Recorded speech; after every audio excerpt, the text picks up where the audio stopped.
আমাদের সংস্কৃতি, আমাদের সংস্কার সর্বদা থাকবে আমাদের সাথে।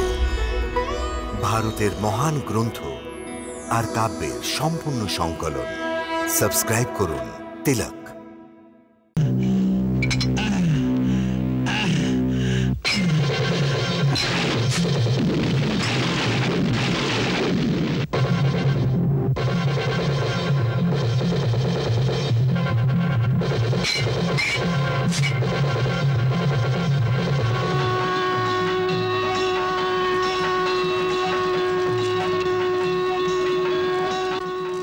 কুম্ভকর্ণের উদ্ধার করার পর ভগবান শ্রীরাম রাবণেরও লীলা সমাপ্ত করে দেন।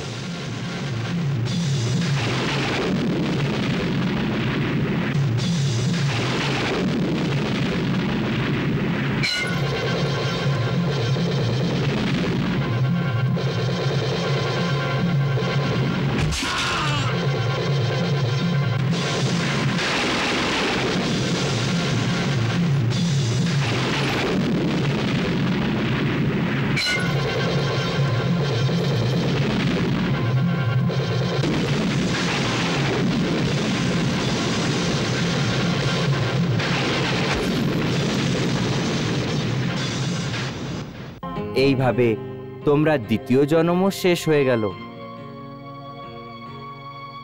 আর এটা তোমাদের শেষ জন্ম ছিল।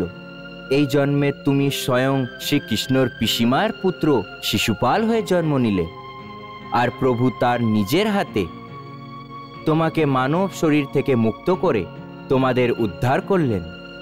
মুনিরাজ, কৃপা করে এটা তো বলুন যে আমার এই জন্মের সাথী বিজয় কোথায় আছে? ও শ্রীকৃষ্ণর বড় পিসির পুত্র দন্তপতির রূপ ধরে তোমার সাথেই পৃথিবীতে জন্ম নিয়েছে। শীঘ্রই ও ভগবান শ্রীকৃষ্ণর হাতেই মুক্তি পেয়ে যাবে। কিন্তু কবে অবধি?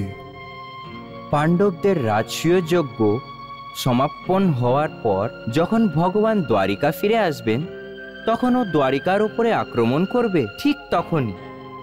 কিন্তু এখন তো ভগবান ইন্দ্রপ্রস্থতে উৎসবের আনন্দতে মেতে আছে। ওনার সাথে ইন্দ্রপ্রস্থতে যারা এসছেন তাদের মধ্যে সমস্ত অতিথিদের চোখ পাণ্ডবদের বৈভব দেখে ধাঁধিয়ে গেছে।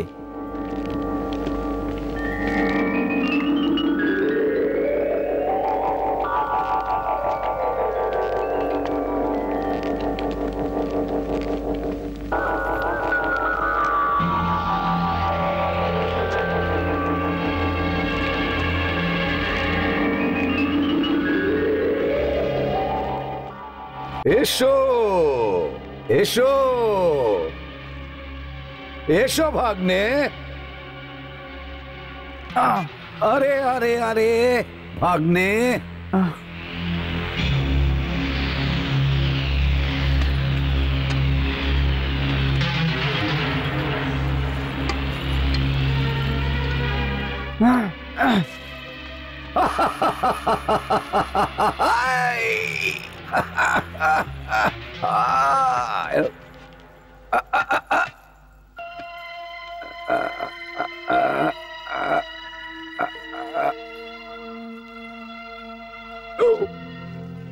চলো ভাগ্নে, কেমন মায়া, চলো।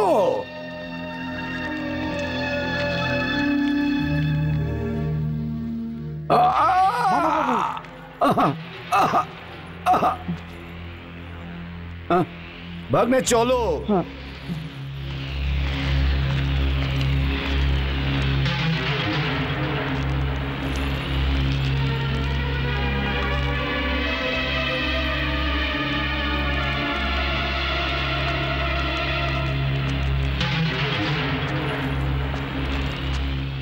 এত সোনা,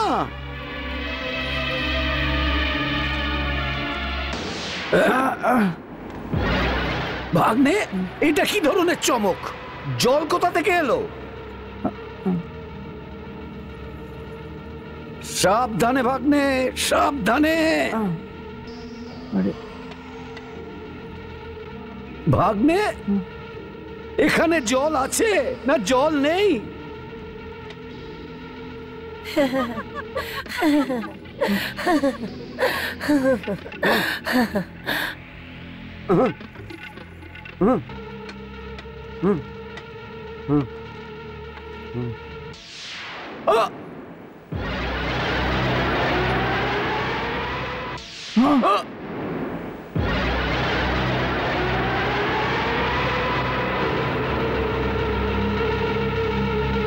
চুপচাপ এগিয়ে চলুন মা বাবু। চলো ভাগ্নে, চলো।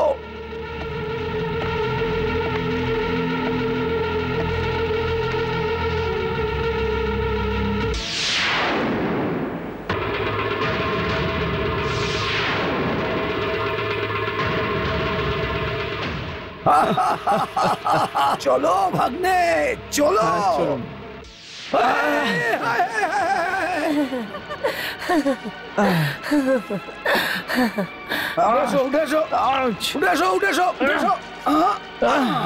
ভাগ্নে